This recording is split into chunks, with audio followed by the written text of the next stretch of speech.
Hey, GLP-1 plus sides community. Before we jump into the podcast, please take the time to leave us a 5-star review on whatever audio platform you're listening to the podcast on. Share your story and how the podcast has helped you. This will help us get referred up in the audio platform so that we can reach more people that need our help, our support, and guidance from our doctors. Help us get loud and change things. Are you interested in understanding GLP-1 medications like Ozempic, Wegovy, or Mounjaro? Then join us on the Plus Sides, Cracking the Obesity Code, the groundbreaking podcast helping people change their lives one episode at a time. The Plus Sides podcast is a disruptor. We're breaking down barriers, smashing stereotypes, and sharing inspiring stories that'll leave you feeling informed and empowered. Join us every week to learn from doctors who are specialists around GLP-1 medications like Ozempic, Wegovy, and Mounjaro. They'll provide you with science and facts to validate these incredible stories. But that's not all. We'll also bring you the voices of the GLP-1 Mounjaro TikTok community, real people who face the challenges of obesity-related diseases and disorders and discovered the incredible plus sides of GLP-1 medications. Our episodes are filled with heartwarming stories, laughter, and moments of triumph. You'll connect with our amazing community members who are reclaiming their health and experiencing their fullest lives. Are you ready to embark on a journey of discovery and empowerment? Tune in to the Plus Sides, Cracking the Obesity Code, and together we'll change the narrative around obesity and end the stigma. Subscribe now on YouTube or your favorite podcast platform and join our incredible community. Let's celebrate the plus sides of life together because every story deserves to be heard. Every life deserves to shine, and everyone deserves access to expert knowledge and medication. The Plus Sides Podcast. You're not alone. It's not your fault. Hey everyone, before we dive in, I really want to share something personal with you. About, I want to say like 8 to 10 months ago, after losing 100 pounds on GLP-1s and keeping it off for a long time, I started regaining out of nowhere, and I was terrified. But I also started having hot flashes and bouts of crying and snacky cravings and waking up at 3 a.m. unable to go back to sleep. It turns out I was in perimenopause. So I started hormone replacement therapy, which is also called HRT, through a telehealth called Winona that specializes in this. And it changed everything. And now I'm sleeping better and my hot flashes are all but gone, thank God. And I feel like myself again. And it turns out that you can actually start perimenopause as early as 35. And well, I'm 46 and she's here. HRT has really come a long way and there's just no need to suffer anymore. So if you're like this and you're in the same boat, you can check out buywinona.com and you can use the link in our Linktree to save some money. Want the fastest working GLP-1? For half the price, Ro now offers FDA-approved weight loss injections cheaper. With results you can see faster. Lose 15% of your weight with the formula from Eli Lilly that hits not one, but 2 hormones to curb hunger and nausea. Weight loss faster, confidence higher, price cheaper. See if you qualify at ro.co/TV. We do have a special guest with us today, like we usually do. And yes. It is Alex, and I'm going to try to say his name right, Guevara. We'll see. I'm going to invite him so he can correct me, because he is from the UK and he probably says it better than I do. So here he is. And I'm still laughing about that only. How are you? Good afternoon. I am great, thank you, and delighted to be here. So we're so excited to have you. We're so excited. I feel like the ugly duckling in the room. What? Is it just because we're all so beautiful? Is that what it is? I know. Look, you got it. You got it. Kim is on it, so. Well, thank you so much for coming, and you're far from an ugly duckling. We are super pleased to have you here. And now, if you could tell us, I'm actually still recovering from. I looked up cat's butt stuff, but I think I've got different results for you guys. So you said it's an I'm really not sure about. I'm really not sure that this is really what I was expecting to find. But let's not. It's very dwell on that. I'll clear the history browser later. Good decision. Very good decision. They'll come after you. Right. You're gonna get some weird recommendations now. Oh yeah. Uh-oh. Well, tell us a little bit about you. We know a few things, but obviously our audience may not. So we'd like to know kind of what you do, what your specialty is, so maybe special things that you have created. Mm-hmm. Go. Yeah, for sure. So I'm actually an advanced practice provider. You guys have those in the States as well. So they're generally drawn from other specialties like nursing or pharmacy. And I've done that for quite a few years. My specialty is primary care. But I've struggled significantly with my weight, and I'm really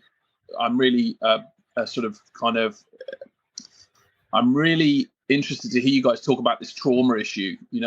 I started eating, just copious amounts of sweet candy and stuff, when I was young, I think as a self-soothing, tool.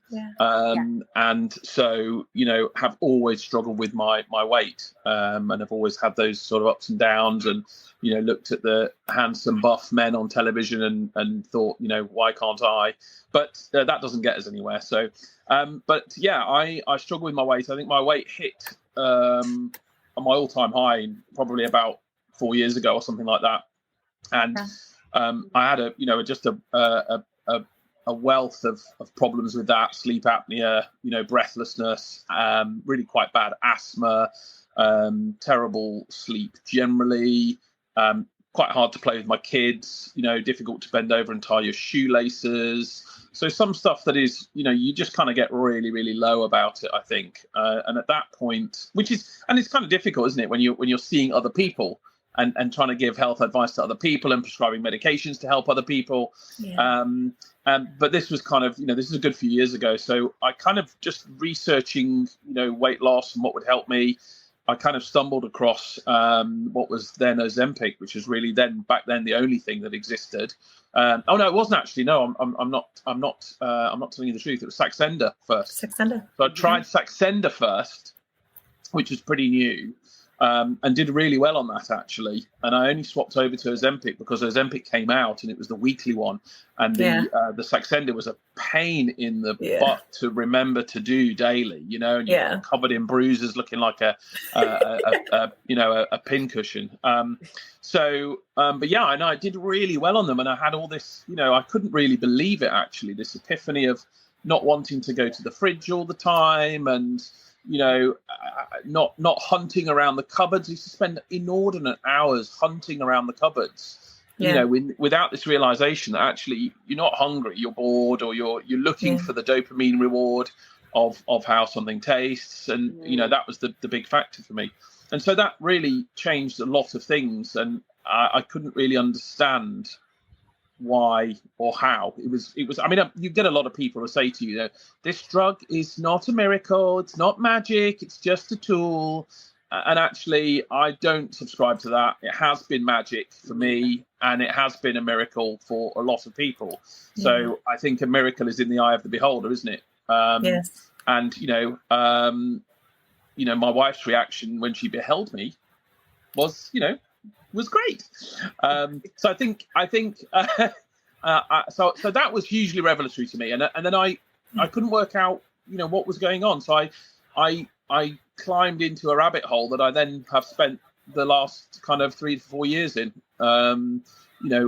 just soaking up every bit of knowledge about GLP-1 therapies, to the point where I felt confident to start prescribing them.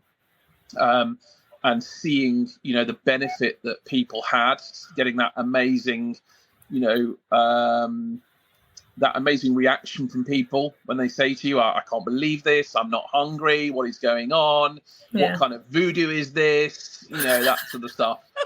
Because there's nothing like it. There's nothing else like it, Right. And so that's where it's been for me then. It's been a mixture of treating patients, and then, of course, starting the Facebook groups to try and, spread the word around advocating for obesity treatments or anti-obesity treatments, and trying to help people understand how the medications work, how to get the best results from them, and just really try and empower people to go out in the world with that knowledge to advocate for themselves, because there's nothing more powerful than a patient who can advocate for themselves to their healthcare provider and say, well, actually, this is probably what I need. And as healthcare providers, the situation is pretty dire in terms of the amount of people who need support for obesity relative to the amount of people who are trained to give it. I'd suggest it's probably currently the biggest mismatch in health history. So, and from there, kind of, I've been on sort of TV and I'm on TV and the press here in the UK quite a bit, which nobody cares about in the US, obviously. But I care. I've been working behind the scenes with some US companies. Yeah, I've been working behind the scenes with some US companies as well, just to help them understand how best to roll out GLP-1s, because a lot of the telehealth providers kind of didn't know what to do, when they started coming out. So and as I was saying to Kim before we started, I've just finished an interview with the Wall Street Journal. So it's exploding, which is a good thing from an awareness point of view, but it's starting to cause some stresses and pressures around in the system for patients as well, of course. Yeah. Indeed. Yes. Yeah. It's interesting to know that you have sort of dealt with this, as well. And I know that there is a lot of controversy around using for example, Victoza or Ozempic or even Mounjaro, for non-type 2 diabetes treatment.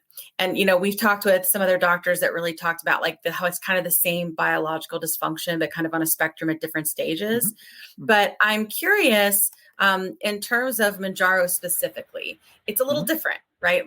Than the other GLP-1s we've talked about. Yeah. And the title of this episode is Mounjaro Tomorrow. Is it the future of obesity medical treatment?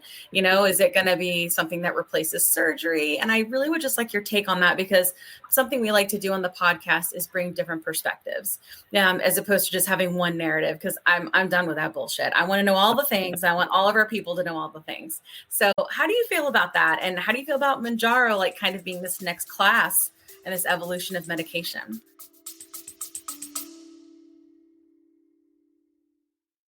Quick pause here. I've had moments on my GLP-1 journey where insurance changes or rising costs force me to look for a new provider. And honestly, that process can feel very overwhelming. But that's why the Plus Sides podcast is partnered with GLP Winner to give our subscribers a resource to help them make that decision easier. GLP Winner is a comparison platform that lets you explore telehealth providers in all 50 states, whether you're looking for brand name medications or compounded options. You can see pricing up front, read reviews, and get a clear picture of which provider might align best with your needs. Check it out today at glpwinner.com/plus-sides. That's glpwinner.com/plus-sides. Don't forget the Z. Let me tell you a quick story. I was telling Kat how I was regaining weight after my 100-pound loss using GLP-1 medications, and I was having snacky cravings and waking up at 3 a.m., and I had hot flashes, and I was worried. But Kat was like, listen, I went through this last year. It's perimenopause, and I started HRT, and she used this company called Winona. So I started going there to see if this was something that was going with me. Turns out it was, because I'm 46, and it's been amazing. It's taken a while to find the right dose, but once I did, it's just been huge. I've been sleeping. I feel more myself again, and the hot flashes are gone, which is really bad. So I will tell you, it's just been so big for me. And so I wanted to partner with them on the podcast, because obviously many of our listeners are going through this same age range and definitely are having these issues. And there's just no need for you to suffer. So if you go to the link that's in our Linktree, you can click on that and save money. If you go there and you meet all the criteria, and this might be something for you to try. So I just want to make sure you have this great resource, because it's just been such a big difference for me and Kat. Again, you can go to the link in our Linktree and get what you need.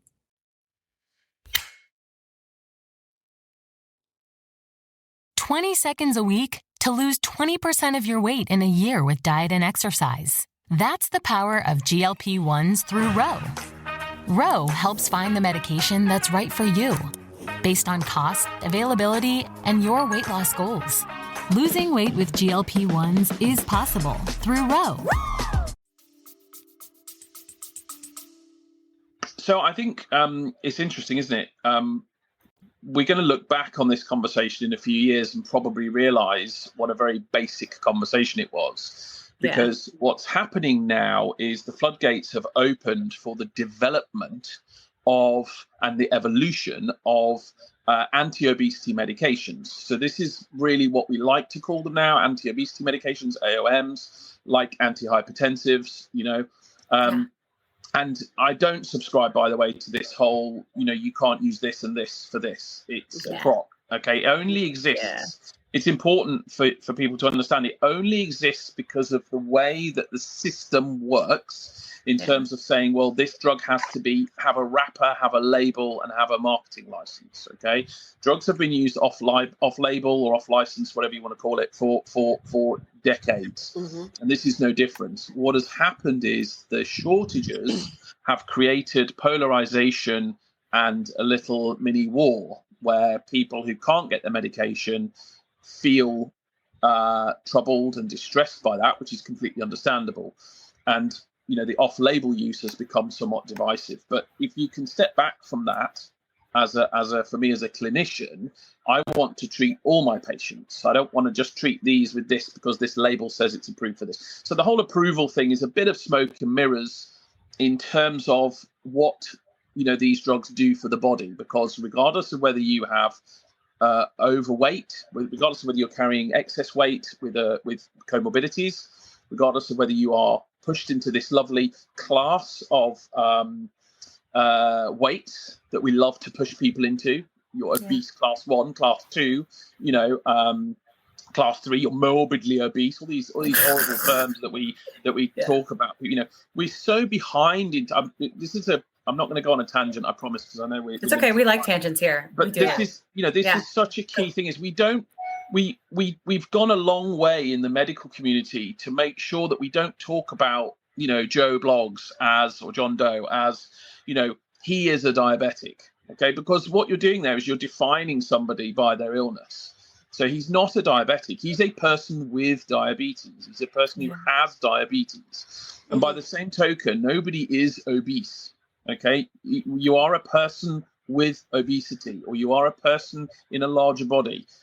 We're not defined by our diseases, so we need to think about this. This language that we use to try and address people as a person. And when you do that, you see people as the people, not as the disease. Yeah. So everybody who's in this room who has obesity, who's living in a larger body, who has pre-diabetes, who has insulin resistance, who has type 2 diabetes, of any type 2 non-insulin dependent, type 2 insulin dependent, all these people would benefit from incretin therapy. Okay, because incretin therapy is what we're talking about. So the incretins are the natural hormones that we are synthesizing to produce the results that we are. So what we're seeing at the moment with Mounjaro specifically is an evolution of the pharmaceutical process that started way back when with actually going way back into sort of things like exenatide, where we're using the incretin pharmacological action to do all these wonderful things. And it's been a steady evolution since then. And what Mounjaro does is the first drug to take both of these incretins, so the GLP-1 and the GIP. It's the first drug to add the GIP into the mix, because they said, listen, if GLP is having such great results, what about the other incretin? What about GIP? And actually, when you look at the research in across those two incretins, what you find is that actually GIP has a greater responsibility, it has a greater action than GLP-1, which is what makes Mounjaro much more effective than simply having GLP-1 such as semaglutide on its own. Interesting. Now, it's really exciting. Actually, when you compare the two side by side, the differences are not as great as people think in terms of the overall weight loss. What is different is the side effect profile.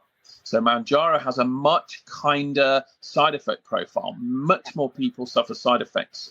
Much less people suffered side effects on Mounjaro than they did on Wegovy, even though weight loss was roughly equal when you factor in all the sort of the differences. So it's the side effect profile that that Mounjaro has really cracked.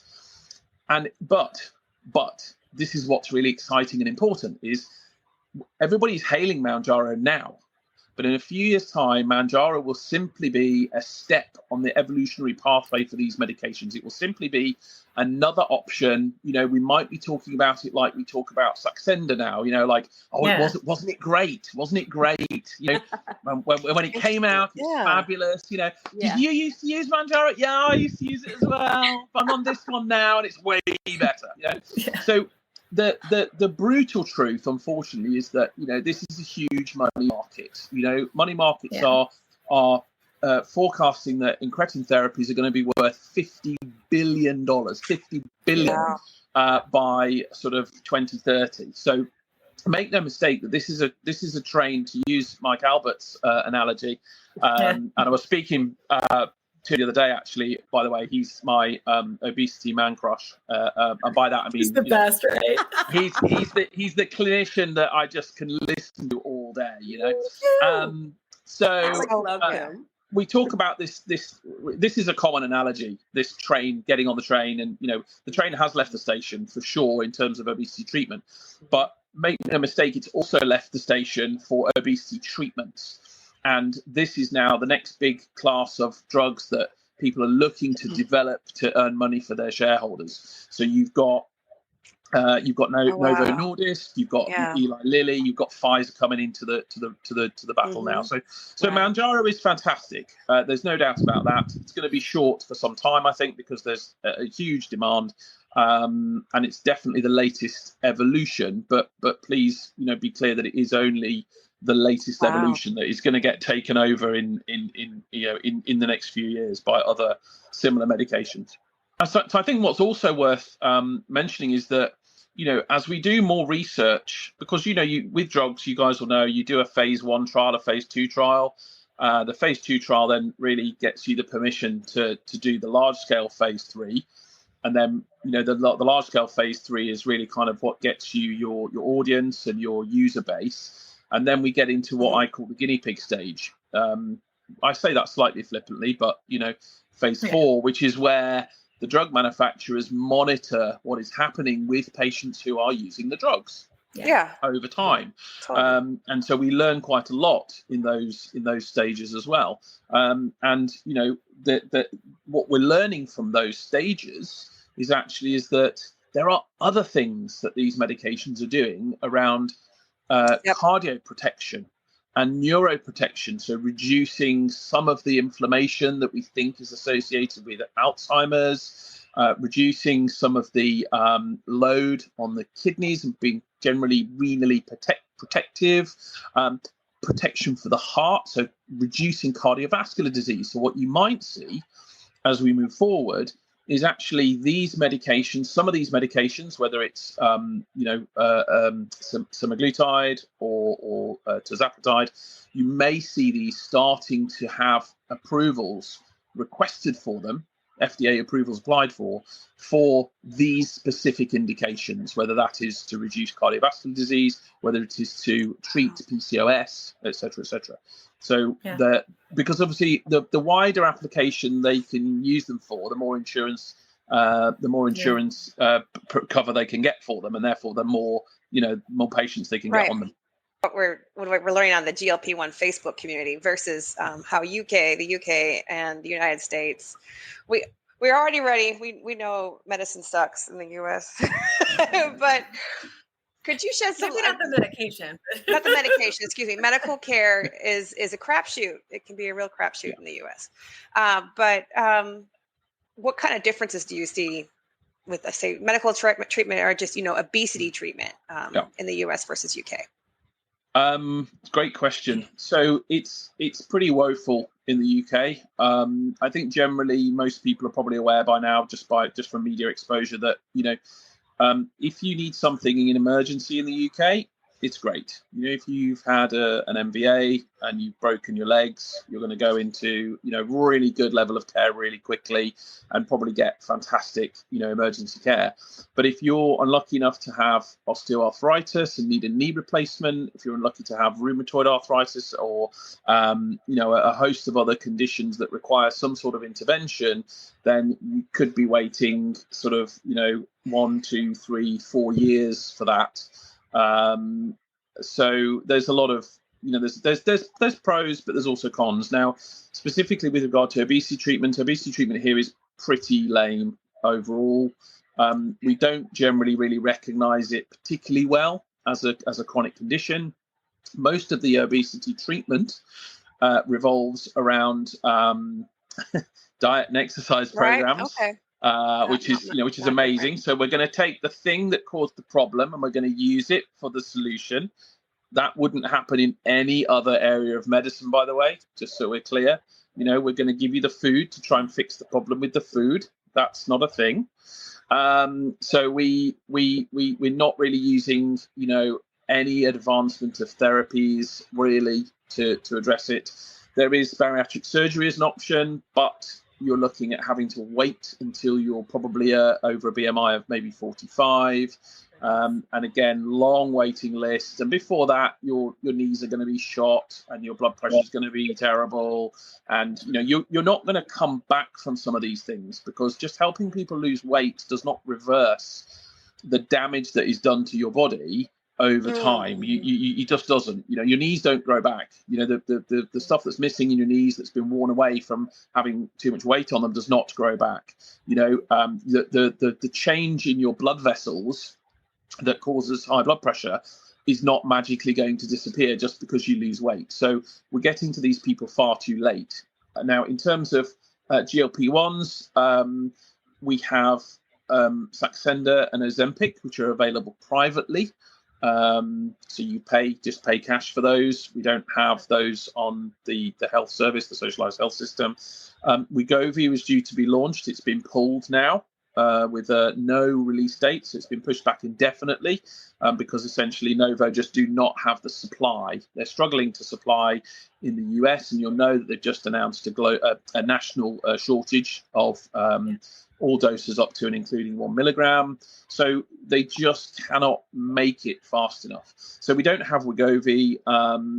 And even then, when we do get Wegovy, which will be authorized for obesity or for obesity management, again, you've got to have a BMI of minimum 35 with additional comorbidities such as cardiovascular disease or some cholesterol problems, etc. So again, and by the way, my favorite is currently for a maximum of 2 years. So at the 2 year mark, you will be pulled off that medication and released into the wild to look after yourself with your chronic condition, and good luck. But that's because I think to some degree there's some fear around the level of cost that could be incurred by trying to treat such a population that we've got in terms of the a population of the sheer number of people carrying excess weight. So Kat, overall, I think the answer to your question is pretty poor. The only bonus we have really is that GLP-1 therapies are cost limited because of arrangements that the European Union has with drug manufacturers. So to buy your medication is considerably cheaper than in the US. The misconception on a lot of social accounts, people on social saying that these GLP-1s are a cakewalk. They're easy. You don't have to really do any work. You just eat a bunch of junk food, medications, and you'll be just fine. So what are your recommendations on lifestyle, food changes for people who are taking GLP-1 medications? For one, I could say that I still have to work my butt off for. Well, we know about the butt stuff, so we got that. Yeah. Let's have a cat. Yeah. So I think I saw something the other day, and it really kind of resonated with me. I can't remember who it was. I've got a feeling I want to say it was probably on TikTok. But I actually think that taking these medications is an easy way to lose weight. And you're going to look at me and go, "What? I'm sorry, what? What did he just say?" I think we need to stop the interview immediately. I'm intrigued. I am so intrigued now. I want to tell you what that meant and why it resonates. Because here's the thing. I want to lose weight easily. And when I take my Ozempic, it's easy for me not to eat. It's easy for me not to go in the kitchen. It's easy for me to think about other things. It's easy for me to feel more confident because I'm not so bloated. Losing weight should not be hard. It shouldn't be the white knuckle ride of having to drag yourself to the gym for 2 hours every day, not being able to have treats that other people have, not being able to have a bit of chocolate for the movie, or not being able to go out for an occasional meal. To be honest, this whole thinking about losing weight, I find exhausting. Totally. Agreed. I find it absolutely exhausting when I have to 100%. think about all these things all the time. So what these medications do for me and for a lot of other people is they do make it easy. We don't deserve to have to work so hard to lose weight all the time, every day of our lives. That's a punishment, We wouldn't do that. We wouldn't expect anybody else to deal with that. So I get what you're saying. I totally get what you're saying. It's not easy, and you're right. There are other changes that need to happen, but I just want to kind of, I really want to address this, because I think that I see a lot of vitriol and a lot of kind of what's I'm looking for, sort of superiority about this, where people say, well, you can't just take this medication and not do anything else. Well, actually, I've got a bit of a news flash for you. I've got 5,000 patients who just take their anti-high blood pressure medication, and I'm sorry, but that is all they do. Yeah. Because they live the rest of their life how they want to live it. They don't. Yes, I could say to them, guys, listen, you want to get your blood pressure down, you need to stop the salt, you need to stop the sugar, you need to stop going out for meals, you need to be jogging an hour a week. We all have to understand that as individual people, not one of us, not one of you here with me, not any single person watching this video or listening to this podcast understands what anybody else is going through on a daily basis. Yeah. You can't tell somebody you have to do this, you have to do that, and you have to do this whilst you're taking this medication. There is a journey of discovery for all of us when we take this medication about what we can eat, what we can't eat, that sort of stuff. Yes. So to answer your question, Kat, my mantra has always been, because people say to me, well, what do I need to eat? And I say, I don't want you to make any changes for now, because what's going to happen when you're going to start taking the medication is you're going to feel strange. You're going to have some psychological changes. You're going to have some behavioral changes that you're going to need to get your head around. Like, why don't I want that? Yeah. Actually, my appetite for alcohol has gone down. The point is, I don't want you to do anything. For the first 4 to 8 weeks, I don't want you to do anything other than take the medication and just, have a healthy fluid intake, and that's it. Because what happens, and I've seen this, and I've done it myself, I'm ashamed to say that I've done it myself as a provider in the early days, is you give somebody the medication, you give them a piece of paper, or maybe several pieces of paper with loads of dietary changes on. And then there's instructions about exercise, and then what you need to drink. And I see this all the time in the group, by the way, all the time in my group. Be overwhelming. The provider gives you a booklet of stuff, which is 7, 8, 9, 10 pages long. There's a list of everything you can't eat and everything you can eat. Okay. And I'm here to tell you that is BS. Okay. It's BS. Your provider can give you broad guidelines about what food is, what foods are important to eat for your nutrition, your health. But there was some research that came out, and I can't remember when it was. I'll try and find it and send it to you if you're interested. But there was some research about post dietary information where people change their diet and they use medication to lose weight, and almost all of those people did not change their diet. Yeah. Okay, they didn't. And the reason for that is that humans like what they like. And there is only so much change that can be expected of an individual, right? Unless you're going to move from where you live now to the middle of the top of a mountain where nothing obesogenic is accessible. So you're living off grass and cow milk. You're not having any social interaction with your friends. There ain't no cocktails. There's no girls at a night out. There's no work where people bring donuts. there's no shops nearby where cookies are cheaper than apples. Unless you're gonna put yourself in that environment, then you're going to be looking at a situation realistically where your diet is going to look very similar to how it is now, maybe with some tweaks and you know, maybe with and probably most importantly smaller portion sizes.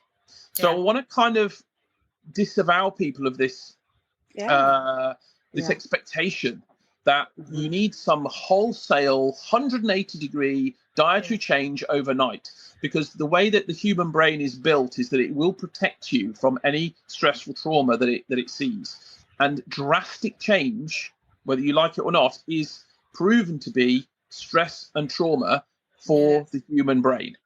Okay. And that's why you get people with sugar cravings and you know all sorts of problematic behaviors that stem from highly restrictive diets. So excuse me. So I don't do anything initially, Kat, for my patients. I literally say, listen, the most important thing is you stay hydrated. Okay. Other than that, we're going to speak on a weekly basis, and I want you to tell me what you're experiencing and what you found.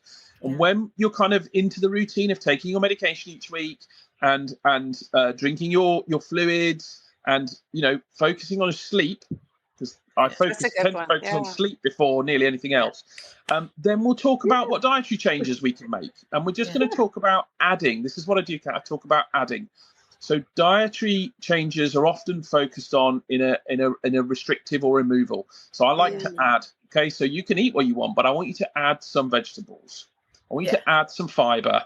I want you to add a bit of protein, because actually when you add those things, there's less room for the other stuff that can cause some of the issues, the processed food. So I'm not a big fan of calorie counting. I'll tell you now, I think it's fundamentally flawed. There's lots of research that shows that although it is a benefit for some people, for other people, it can lead to obsessive behavior. So again, it's just one of these tools that does it suit you or does it not? But it's hugely inaccurate anyway. Yeah. So I want people to get to I'm happy to do it with somebody, you know, if that's what they want to try, but it's not going to last. So what we want to do is get to a position where you're focusing on portion size, not calorie counting. Okay. So you intuitively know, you know, what sort of portion of protein should I be having? What sort of portion of vegetables should I be having? And focus on adding that stuff in. And then the last thing I generally add in is exercise, because that tends to be the lowest return on investment. In other words, exercise gives you the poorest return for weight loss. I tend to try and ask people not to think of exercise in terms of weight loss, but in terms of health, because otherwise what tends to happen is you get people saying, well, I've just eaten this and now I need to go and do this to burn it off. And that's fundamentally an unhealthy way to think about, you know, your body. So that's a binge and purge. I don't know if that answers your question, but no, it totally did. It totally does. You actually opened my eyes to a lot more as well. Let me tell you a quick story. I was telling Kat how I was regaining weight after my 100-pound loss using GLP-1 medications, and I was having snacky cravings and waking up at 3 a.m. and I had hot flashes, and I was worried. But Kat was like, listen, I went through this last year. It's perimenopause, and I started HRT, and she used this company called Winona. So I started going there to see if this was something that was going with me. Turns out it was, because I'm 46. And it's been amazing. It's taken a while to find the right dose, but once I did, it's just been huge. I've been sleeping. I feel more myself again. And the hot flashes are gone, which is, really bad. So I will tell you, it's just been so big for me. And so I wanted to partner with them on the podcast, because obviously many of our listeners are going through this same age range and definitely are having these issues. And there's just no need for you to suffer. So if you go to the link that's in our Linktree, you can click on that and save money. If you go there and you meet all the criteria, and this might be something for you to try. So I just want to make sure you had this great resource, because it's just been such a big difference for me and Kat. Again, you can go to the link in our Linktree and get what you need. Today's episode is brought to you by Ro, a telehealth platform that's changing the game of GLP-1 access. What sets Ro apart? Ro understands the challenges of navigating insurance hurdles and the skyrocketing prices of GLP-1 medications. That's why they specialize in getting insurance approvals for GLP-1s. And if insurance is a barrier, they go a step further by prescribing brand name zepbound vials for prices close to those of compound GLP-1s. With Ro, you're not just getting a prescription, you're getting a partner, in your journey that's helping you access affordable treatment and guiding you every step of the way. Whether it's insurance approvals or cost-effective alternatives, Ro is here to make sure that you get the medication you need. Visit ro.co/plussides with a Z today to see how they can help you take control of your weight management journey with affordable, accessible care. That's ro.co/plussides with a Z, making healthcare work for you. Check out the link in our show notes for more details. Are you interested in understanding GLP-1 medications like Ozempic, Wegovy, or Mounjaro? Then join us on the Plus Sides, Cracking the Obesity Code, the groundbreaking podcast helping people change their lives one episode at a time. The Plus Sides podcast is a disruptor. We're breaking down barriers, smashing stereotypes, and sharing inspiring stories that'll leave you feeling informed and empowered. Join us every week to learn from doctors who are specialists around GLP-1 medications like Ozempic, Wegovy, and Mounjaro. They'll provide you with science and facts to validate these incredible stories. But that's not all. We'll also bring you the voices of the GLP-1 Mounjaro TikTok community, real people who face the challenges of obesity-related diseases and disorders and discovered the incredible plus sides of GLP-1 medications. Our episodes are filled with heartwarming stories, laughter, and moments of triumph. You'll connect with our amazing community members who are reclaiming their health and experiencing their fullest lives. Are you ready to embark on a journey of discovery and empowerment? Tune in to the Plus Sides, Cracking the Obesity Code, and together we'll change the narrative around obesity and end the stigma. Subscribe now on YouTube or your favorite podcast platform and join our incredible community. Let's celebrate the plus sides of life together, because every story deserves to be heard. Every life deserves to shine, and everyone deserves access to expert knowledge and medication. The Plus Sides Podcast. You're not alone. It's not your fault.